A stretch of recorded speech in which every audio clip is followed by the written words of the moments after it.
است حسین، بادشاہ است حسین، دی است حسین، دی پناہ است حسین، سردار نداد دست در دست یزید، حقا کے بنا لا الہ است حسین۔ یہ رواج جو پیدا ہو گیا ہے کہ 9 محرم کو یا 10 محرم کو مٹی ڈالنے کے لیے وہاں قبرستان میں جایا جاتا ہے، یہ 8 10 15 سال سے شروع ہوا ہے، جبکہ اس کی کوئی اثر نہیں ہے۔ اگر تو آپ روٹین سے جاتے ہیں تو آپ کو ہر جمعے کو جانا چاہیے والدین کی قبروں پر، اور وہاں پر جا کر ہر جمعے کو سورہ یاسین کی تلاوت کرنی چاہیے۔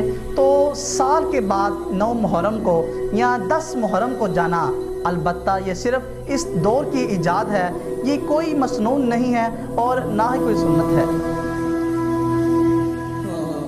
حسین میرا، حسین تیرا، حسین ان کا، حسین ان کا، حسین سب کا، حسین رب کا، وہ خشکیوں کا، سمندروں کا، وہ صوفیوں کا، کلندروں کا۔ حسین اگر نہ شہید ہوتے تو آج گھر گھر یزید ہوتا، نبی کی سنت عیا نہ ہوتی تو خدا کے گھر میں اذان نہ ہوتی۔